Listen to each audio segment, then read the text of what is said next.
Hey, good morning, folks. I'm over here at Eagle Lake Park today, next to the dog park. So it may get a little noisy here. We've got some dogs running around, but anyway, today I want to talk to you about retirement on a fixed income and how you can stretch every dollar just as far as you can. So grab some coffee or soft drink, whatever. Let's just jump right in. It seems like every day we go to the grocery store, or any store for that matter, but the grocery store is where we see it the most. Prices prices just seem to go up every single day. The two things everybody seems to compare the most are eggs and ground beef. So I picked ground beef today. But anyway, since 2020, the price of ground beef from 2020 to today has gone up $2 a pound. In 2020, it was $4.63 a pound. Today, it's $6.63 a pound. So exactly $2. And that's the national average. Now, I checked my local Walmart before I came over here, and it's $6.93 a pound. So we're even higher than the national average, unfortunately. So living on a fixed income, what exactly does that mean? Well, there's folks out there that they may be a little confused. They're not really sure what a fixed income is. If you're drawing straight Social Security, you have no other income whatsoever, and let's say you make $1,900 and you get a check for $1,900 every month from Social Security, and you have no more money coming from any other place like a pension or a retirement fund that you're drawing on monthly, that is your fixed income, $1,900, which is good and bad because you know exactly how much money you have to, I don't want to say play with, to deal with each month. You know exactly how much you've got coming in. So that's what your fixed income is. Some common pressures that we have being on a fixed income: rising prices, inflation, outrageous copays from doctors' offices all the way to hospital stays, insurance premiums on your home if you own. These are things that we don't have any control over, but we have to deal with on a daily basis. So that's why planning and adjusting your budget almost monthly, I'm going to say monthly, absolutely monthly, is so important.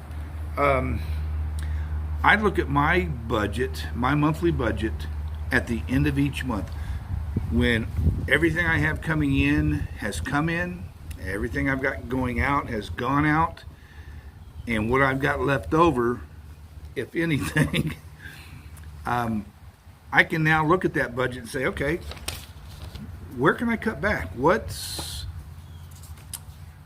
necessary? What am I budgeting too much for and not enough somewhere else? That's where building a realistic budget really comes into. So you need to break down your monthly needs versus your monthly wants. What does that mean exactly? Well, here's a few of your needs. If your house is paid for, your housing is already taken care of. You need electricity. You need a cell phone, at least a basic cell phone for emergencies. If you're paying a water bill, that's a need. Things that you need to survive on are what's going to fall under your needs category compared to your wants category. So what's a want? Well, I want to go out and eat dinner, but I don't need to. I want to have 5 or 6 streaming TV channels to watch, but I don't need to. Those are things I can cut. So you need to break them down, figure out what your needs are and what your wants are. And your wants are what's going to be the easiest to cut back on. So dealing with your budget, Something I call the eye opener exercise is you need to track every dollar you spend. If you're setting up a budget for the first time, you need to track every dollar you spend for 3 months. For 90 days, you got to know, if I stop at the store and get a fruit pie and a cup of coffee, I'm going to get a receipt and stick it in my pocket. When I get home, I'm going to log it in. This is what I just spent $3.39 at the 7-Eleven for a snack. You know, how much you spend for gas, you need to log it down. How much you spend for groceries, log it down. And then at the end of 90 days, you add everything all up together, you know, in each category: food, electric, water, housing, if you have a house payment, snacks, eating out, everything. Add up all those categories, divide it by 3. It's going to give you what a simple monthly budget's going to be. And then you just simply start moving numbers around. First of all, you need to get it down below what your fixed income is. And part of your budget needs to be paying yourself. You have to be able to put money into savings. That's got to be a budget, a line item on your budget. So, knowing how much you're going to spend for groceries each month, or for electric, or water, or whatever the case may be, is going to help you budget for each of those items. And if you're not really sure how to do that, I went online, I just punched in, got on Google and I punched in free budget apps or tools, and it gave me Mint, Pocket Guard, Good Budget, Home Bank, AARP, Money Maps. Just go to Google and type in budgeting tools. It'll give you a list of, I don't know how many, but quite a few apps you can check out. Now, I haven't looked at any of these. I don't know anything about them. I just pulled them up and said, okay, they're definitely out there. So when you get your budget set up and you start to rearrange numbers, you need to also look at hidden places that you can cut and unnecessary costs that you can cut. Some right off the top of my bat, streaming apps. How many do you need? Just cut them out. I just cut Hulu. It went from $9.99 to $11.99. I just cut it out completely. It's $11.99 a month I'm not going to spend on TV apps. And you know what? There's all kinds of free TV apps out there. There's Sling, there's Pluto, there's Tubi, Roku, Plex, Freevee TV, and you know, YouTube even has free movies and TV shows on it. Just go to YouTube and in the search bar type in free TV, free movies. You'll find them. They're on there. Subscriptions. If you've got magazines still coming to your house, get rid of them. Go to the library and read a magazine. They have all of them. They have everything you need, and you can do it in the air conditioning. Car insurance. God, I hate car insurance. But I call all the car insurance companies 3-4 times a year. See if anybody can beat the insurance that I've already got. So this past month I called my car insurance. I was going to finally break down and buy that little gadget, or get that little gadget that they plug into your car, so it tracks how fast you go and how hard you brake and, you know, all that garbage. And they talked me out of it, but they were still able to lower my insurance bill by $20 a month. First time it's happened in like 5 years, but It does work. You just have to be persistent. Keep calling these people. Another place you can cut is you really need to, and it's all just get on the phone and see what you can do. A lot of times you're going to say no, but sometimes you're going to get lucky, and that's what it boils down to. You need to reevaluate your phone service, your cable TV, and your internet service. Internet and cable's more than likely going to be the same company, but if it's not, call them all. Phone service. 2 years ago, we had AT&T, my wife and I. We had 2 phones, 2 phone lines. We still have that today. We were paying $153 a month for 2 phones, decent coverage.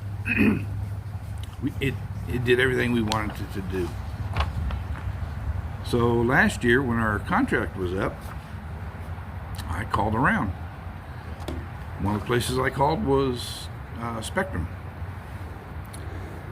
and they had an introductory offer for the first year, 2 phones, 2 lines, $50 a month.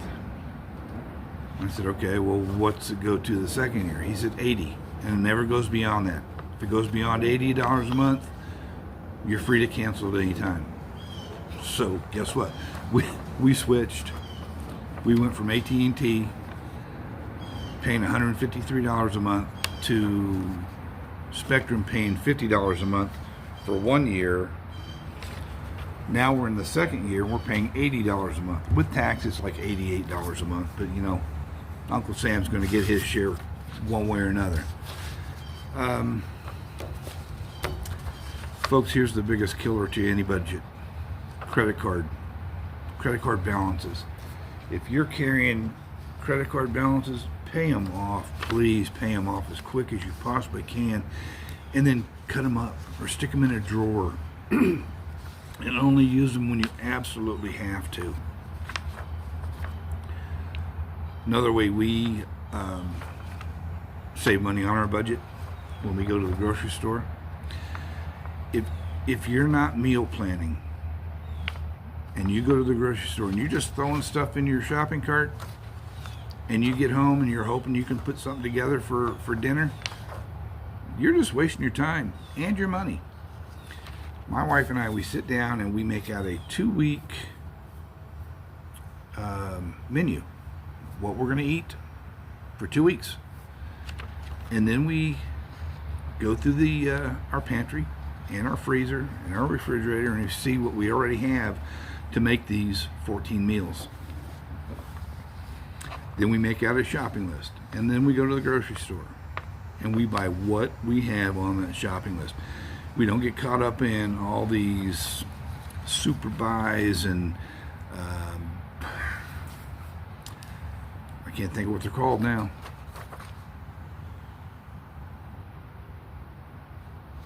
The buys, impulse items.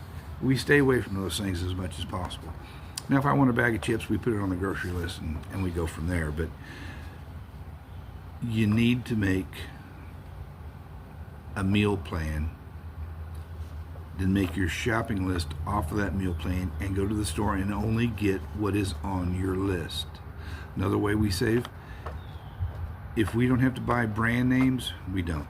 We buy store generic, I call them store brands, because every store has their own brand nowadays. So why are you going to pay $1.49 for any canned vegetable when you can get the exact same item for 58 cents? It's, you know, a green bean is a green bean. I don't care. If you want to spend $1.49, that's up to you, but it's just eating into your monthly budget. Another thing you can do, find a store that has senior days or senior discount day. They're all over the place. Just all you gotta do is walk in and ask somebody. They'll tell you when it is. They'll tell you how much they give off, 5, 10, 15%. Shop those days. Usually it's going to be during the middle of the week when there's not a lot of shoppers in there anyways. So they're trying to draw people in. if you're big into making soups or chilies or stews or things of that nature, make a big old pot of it. The more you buy, the cheaper it's going to be, for one. Make a big pot, freeze it, and now you've already got a meal for next week or next 2 weeks. Same thing with spaghetti sauce. If you're having spaghetti, make a big old pot of spaghetti sauce and freeze it. Nothing wrong with that, folks. Obviously, shop the sales. If a store's having a sale, load up on it. If you've got the storage space and they've got a really good buy on something, load up on it. Let's talk about housing and utility hacks, I guess we can call it. If you're still living in the same house that you raised a family in, all the kids are grown up and they've moved out, they've gotten married, now they're raising their own families. If you're still living in that huge house, think about downsizing. You know, if you get a smaller place, your utilities are going to be less. Repairs and maintenance are going to be less. Just keeping it clean is going to be less. Less time cleaning, less time organizing. If you're having trouble with your electric bills, first thing you ought to do is call your electric company and ask them to come out and do a home audit for you. And they'll come out and they'll look for ways that you can cut your electric bill. Weather strip here, weather strip there, turn your water heater down, use the energy efficient bulbs. Get them to come in and do it. And they'll do it for free. And if you're still having problems making that monthly payment, there are organizations out there that will actually help you pay that bill. So there's possibilities out there. Let's talk about your healthcare savings. Boy, that's kind of an oxymoron. If you're on Medicare or an Advantage plan or whatever the case may be, it can get real confusing. It can get so confusing. I would suggest first thing you do, get a Medicare advisor. They are paid to help you understand what's covered, what's not covered, where you can go, what you have to do to get coverage. And it doesn't cost you anything. They're paid by the government, Medicare, paid by Medicare, I'm sure, but get a Medicare advisor. If you can't find one, call Medicare. I'm sure they have a list. Call your county.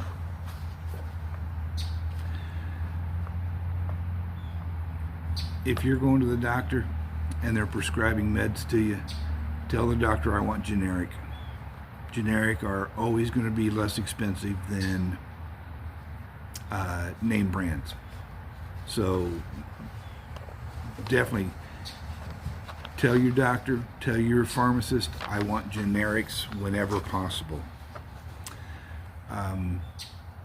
There are prescription discount programs. The only one I can think of right now off the top of my head is GoodRx. So if you can't pay for prescriptions, and every pharmacy I have ever gone into, right up there on the counter, there's a little business card tray, and GoodRx always has cards in there. And it's simply making a phone call. So check into GoodRx. And folks, the absolute easiest way to cut your health care expenses, stay healthy. And now I know that sounds kind of odd. Maybe not odd, but maybe it's a little hard to do. But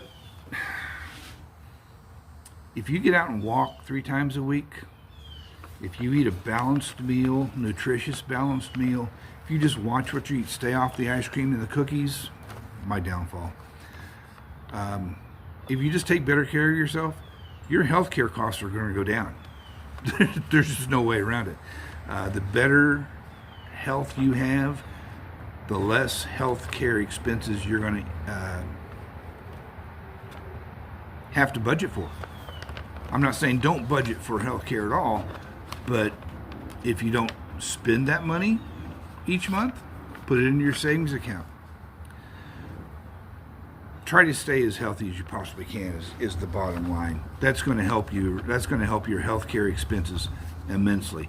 So folks, some final thoughts here. You need to take control of your fixed income, the money you have going out. You can't be frivolous, but you can't feel trapped by being on a fixed income either. You have to live and enjoy life at the same time. What I would like you to do, if at all possible, if you've got some money saving tips that you do and that work for you, please put them in the comments down below. I'd love to learn some new ways to save some money. And at the same time, I'll be more than happy to pass those on to other viewers that may be struggling. Here's another thing I'd like you to do. If you found any of this information helpful, you're going to use some of it. If you know anybody that is struggling on a fixed income, share this video with them. Share some tips and tricks that they can use to lower their expenses on a fixed income. So folks, if you would, like and subscribe to the channel. Let others know what you've seen here. I try to pass on helpful retirement information in all my videos. I hope that's working. I hope it's helping. So folks, until next time, y'all take good care of yourselves, and I'll talk to you later.